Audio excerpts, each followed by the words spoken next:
Cricket का महालीग यानी कि आईपीएल 2025 का सीजन बेहद ही करीब आ गया है। 22 मार्च को पहला मुकाबला केकेआर और आरसीबी के बीच खेला जाएगा। पहला मुकाबला केकेआर के होम ग्राउंड यानी कि ईडन गार्डन में होगा और बहुत दिलचस्प बात यह है मनीष की पहला मुकाबला है और केकेआर पिछले मैच की विजेता है। बहुत अच्छा परफॉर्मेंस रहा है, बहुत अच्छे खिलाड़ी थे पिछले मुकाबले में, लेकिन इस साल का क्या स्क्वाड है ये भी जानना बहुत दिलचस्प होगा। इस पे हम डिस्कशन करेंगे और सबसे पहले मनीष से जानेंगे कि आखिर किन किन खिलाड़ियों का रिटेंशन हुआ है, कौन कौन से खिलाड़ी जो हैं पिछले मुकाबले से यानी कि पिछले सीजन से रिटेन हुए हैं। जी हाँ, केकेआर जो है पिछले साल की डिफेंडिंग चैंपियन से बिल्कुल।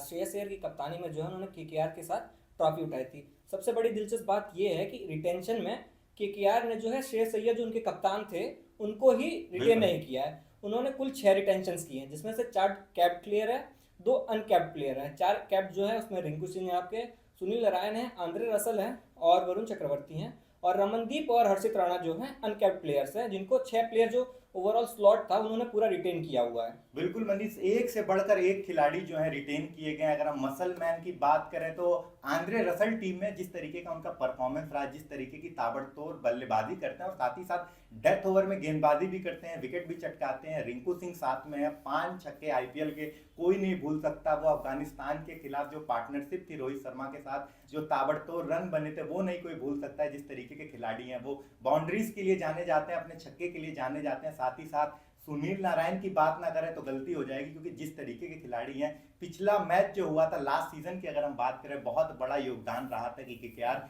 पिछले मुकाबले की विजेता थी। जिस तरीके की ओपनिंग पार्टनरशिप थी, ओपन कराया जा रहा था सुनील नारायण से और बहुत ही अच्छा परफॉर्मेंस रहा था मनीष। जी हाँ, बिल्कुल देखने वाली बात रहेगी इस साल ओपन किसके साथ कराते हैं। जैसे पिछले साल जो थे वो सुनील नारायण और फिल सॉल्ट थे, अब तो आरसीबी में है और पहला ही मुकाबला आरसीबी के साथ है। बिल्कुल आपकी बात सही है। वही देखने वाली बात रही कि सुनील नारायण और आंद्रे रसल की जहां तक बात रही, वो आज नहीं, मुझे लगता है 4 साल 5 साल 6 साल से जो केकेआर बहुत भरोसा दिखाती है, हमेशा अपनी टीम में रखा है, रिटेन करके रखा है और उन्होंने प्रूफ किया है।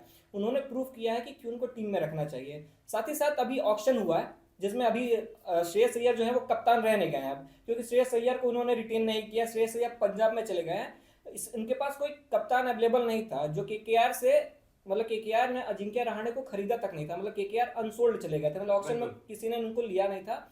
उनके पास कोई कप्तान ना होने के कारण श्रेयस अय्यर को श्रेयस अय्यर नहीं, अजिंक्य रहाणे को वापस से टीम में लाया गया और अब केकेआर की कमान दी गई कि आप कप्तानी करिए। अब देखते हैं केकेआर कैसा प्रदर्शन करती है अजिंक्य रहाणे कप्तान। एक्सपीरियंस तो मनीष बहुत है अजिंक्य रहाणे के पास अगर हम बात करें, लेकिन सबसे अनसोल्ड भी रहे, जैसा कि अभी मनीष ने बताया, और सबसे सस्ते कप्तानों में से एक है। बहुत कम पैसों में उन्हें खरीदा गया, जिस तरीके से वो एक्सपीरियंस रखते हैं। अब उनका एक्सपीरियंस का फायदा तो होना चाहिए केकेआर को। और साथ ही साथ अब बात कर लेते हैं कि आखिरकार बैटिंग ऑर्डर क्या है, कौन कौन से खिलाड़ी हैं, कौन कौन से बैटर्स जो हैं इस बार आईपीएल 2025 के सीजन में केकेआर में जुड़े हैं। बैटर्स की बात करें मनीष तो अजिंक्य रहाणे हैं, रिंकू सिंह हैं, साथ ही साथ क्विंटन डिकॉक हैं, रहमतुल्लाह गुरबाज हैं, अंक्रीस हैं, रोमन पोवेल हैं, मनीष पांडे हैं, लवनीत सिसोदिया हैं। तो जिस तरीके का इनका लाइनअप है, कहीं ना कहीं बहुत शानदार है बैटिंग लाइनअप। जी आप बिल्कुल आपने सही कहा, जो बैटिंग लाइनअप है इनके पास प्रॉपर बैट्समैन जो कहें बहुत सारे हैं, प्रॉपर बैट्समैन जो है बहुत सारे हैं। और अजिंक्य रहाणे की जहां तक बात रही,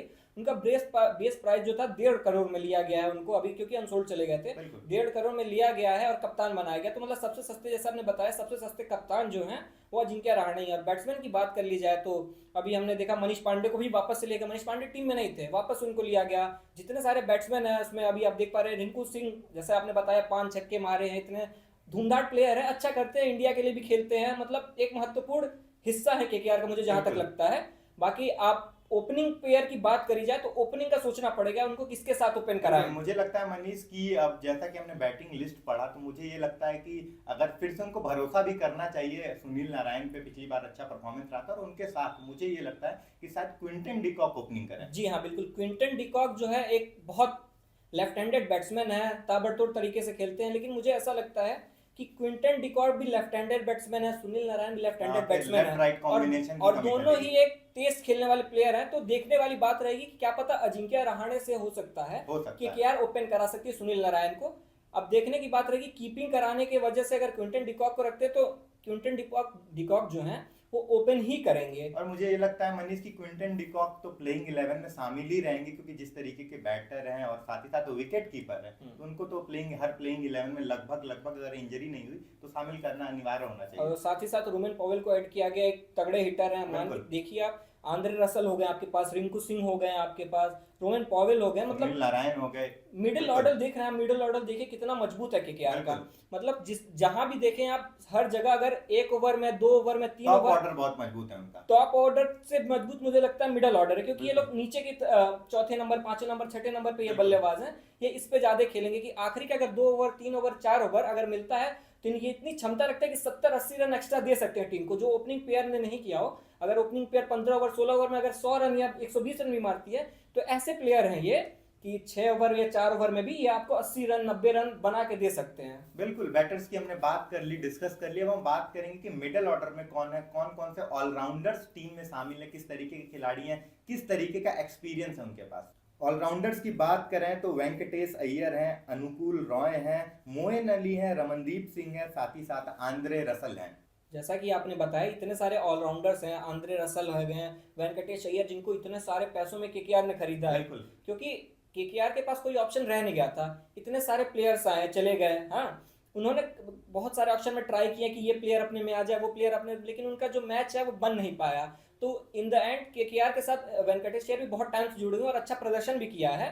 तो वेंकटेश अय्यर पे उन्होंने भरोसा जताया और 23.75 करोड़ उनको दिया गया। इतना पैसा दिया गया तो उनसे केकेआर ने उम्मीद रखी होगी।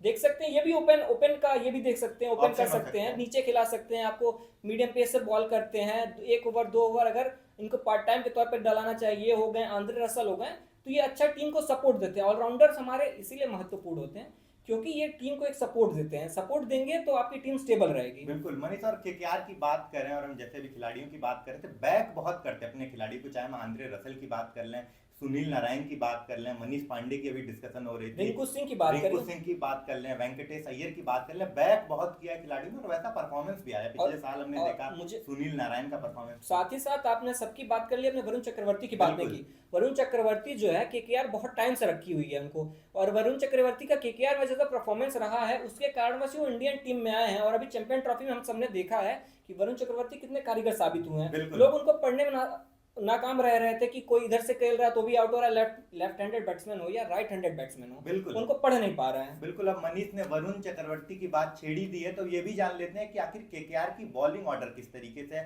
कौन कौन से गेंदबाज इस साल आईपीएल 2025 के सीजन में केकेआर में शामिल हैं। अगर बॉलर्स की बात की जाए दिव्यांशु, तो सबसे पहले जो है नॉर्किया है आपके पास, वैभव अरोड़ा है, मयंक मार्कंडे हैं, स्पेंसर जॉनसन है, साथ ही साथ हर्षित राणा है, सुनील नारायण है, वरुण चक्रवर्ती हैं, और जो अभी उमरान मलिक जैसा इंजर्ड हुए हैं उनके साथ साथ चेतन सकरिया जो है रिप्लेसमेंट के तौर पे आए। बिल्कुल, जिस तरीके का बॉलिंग लाइनअप है, चेतन सकरिया हम सभी जान रहे हैं कि वो आए हुए हैं उमरान मलिक के जगह पे। अब देखना होगा किस तरीके का उनका परफॉर्मेंस रहता है। साथ ही साथ वरुण चक्रवर्ती हैं, अच्छे गेंदबाज हैं, अच्छा परफॉर्मेंस रहा है। लेकिन मनीष, अगर हम बल्लेबाजी की बात करें तो कहीं ना कहीं गेंदबाजी से ज्यादा बल्लेबाजी इनकी मजबूत है। ऑलराउंडर्स बहुत तगड़े हैं, तो बल्लेबाजी पे कहीं ना कहीं बहुत निर्भर रहने वाली है। बिल्कुल, केकेआर जो है बॉलिंग पे मुझे लगता है कि उनके पास 2-4 चुनिंदा मैच विनर्स हैं बॉलर्स में। बिल्कुल, क्योंकि बैटिंग उनकी इस समय हम देखें तो काफी मजबूत है, क्योंकि ऑलराउंडर्स की सूची जो है उनके पास बहुत अच्छी है, बहुत दमदार प्लेयर्स हैं। तो बॉलर की बात कर ली जाए, जैसे एक हर्षित राणा है जिनको उन्होंने रिटेन करके रखा हुआ है, तो हर्षित राणा खेलेंगे, एक अच्छे बॉलर है। वरुण चक्रवर्ती हो गए, सुनील नारायण हो गए, 2 ही 3-4 ऐसे बॉलर हैं। चेतन सकरिया देखिए अभी रिप्लेसमेंट के तौर पे आए हैं, अब उनकी देखने वाली बात होगी कि प्लेइंग 11 में जगह बनती है कि नहीं होते हैं। बिल्कुल, अब देखने लायक बात ये होगी कि पहला मुकाबला जो 22 मार्च को है कितना दिलचस्प होने वाला है, कितना एंटरटेनिंग होने वाला है, और क्या इस बार फिर जो है हम फिल सॉल्ट को तो मिस करेंगे, विपक्षी टीम में होंगे 22 मार्च को, लेकिन सुनील नारायण जिन्होंने ताबड़तोड़ बल्लेबाजी की थी, क्या एक बार फिर से उनका बल्ला चलता है? क्या आंद्रे रसल इस बार फॉर्म में आएंगे? क्या रिंकू सिंह एक बार फिर से तबाही मचाएंगे? साथ ही साथ अगर बात की जाए तो जो पहले हेड कोच थे या मेंटर कहिए गौतम गंभीर, इस बार वो भी साथ नहीं है उनके। बिल्कुल, जो कप्तान थे श्रेयस अय्यर वो भी साथ नहीं है। बिल्कुल, जो ब्रावो हैं इस बार मेंटर के तौर पे केकेआर में आए हुए हैं, तो देखने वाली बात रहेगी ब्रावो जो है कैसा प्रदर्शन दिखाते हैं, कैसा अपनी टीम से बात करते हैं, तो उसके बाद समझ आएगा केकेआर की टीम कैसा परफॉर्म करती है और किस प्लेस पे एंड करती है। बिल्कुल, बाकी आपकी क्या राय है टॉप ऑर्डर, मिडिल ऑर्डर और बॉलर्स को लेके केकेआर की टीम में? जो भी आपकी राय है कमेंट बॉक्स में जरूर बताएं, और जाते जाते चैनल को लाइक करें, शेयर करें और सब्सक्राइब करें।